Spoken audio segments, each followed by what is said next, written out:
Alright guys, in this video I'm going to show you how the full mechanism for acetal formation in acidic media. I'm showing it with a generic ketone. This also will be the same mechanism for what aldehydes undergo. It can be any alcohol. I'm using ethanol here. As long as you have two equivalents, you'll form the acetal. And I'm doing it with generic acid H+. Remember, whenever you have acidic conditions, water is also around. So I'm going to pull some water out to do some deprotonations for us. But just remember, water's around. Water could do it. Another molecule of the ethanol could do it. Sort of whatever is in your reaction pot can do some of these deprotonations that I'm about to show. Okay, so the first thing is that when the carbonyl compound sees acid, it gets protonated. Acids like to protonate things, and the carbonyl oxygen gets protonated. What that does is it makes that carbonyl even more electrophilic. It increases the amount that this resonance structure contributes, making the carbonyl carbon even more electrophilic and subject to nucleophilic attack. So that is step one. The carbonyl oxygen gets protonated. The next step is that now that we have a very electrophilic carbonyl carbon, alcohol acts as a nucleophile and comes in to attack the carbonyl carbon.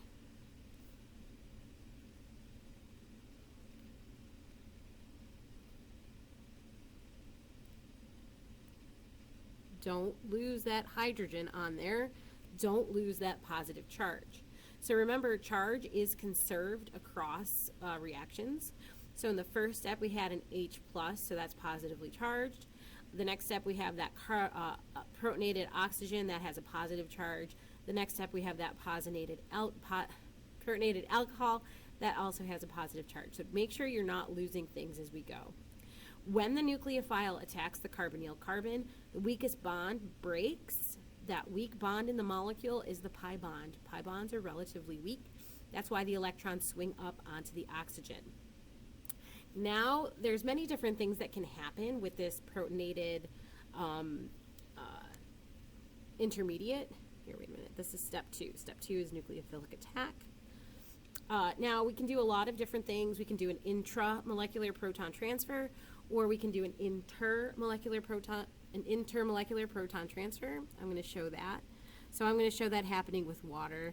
Again, it could happen with another molecule of alcohol. It could happen with another carbonyl compound. The bottom line is that somehow that proton is going to go somewhere.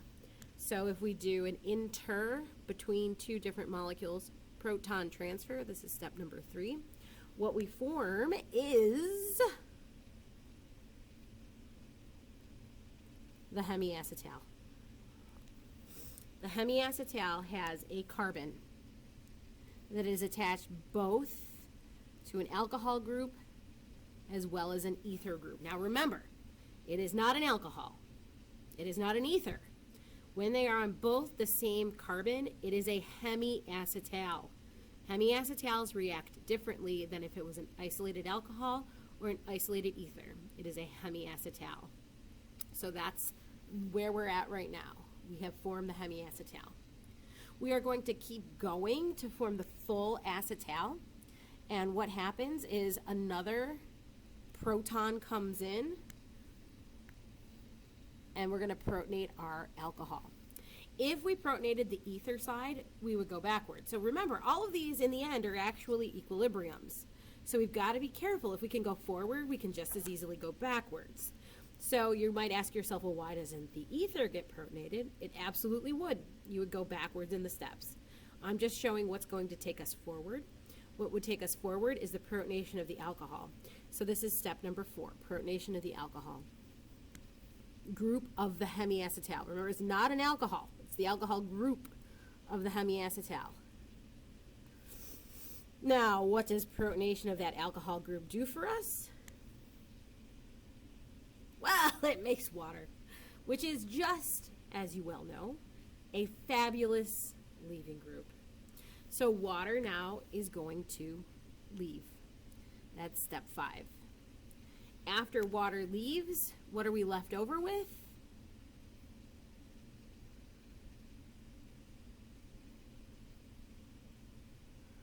a beautifully stabilized carbocation.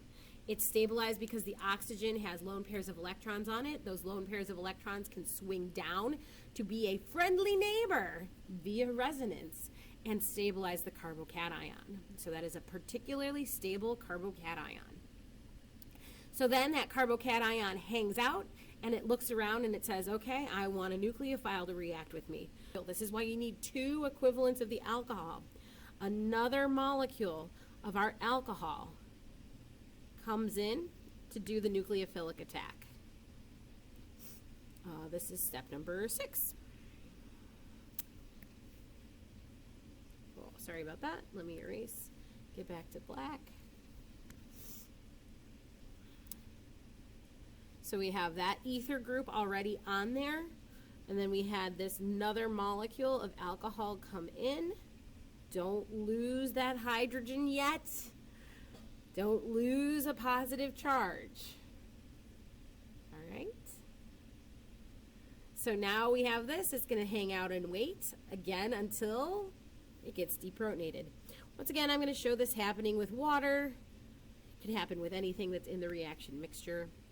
So we're going to show the deprotonation to form the acetal. Acetal is a carbon that has 2 ether groups directly on it. There is the full mechanism for acetal formation under acidic conditions.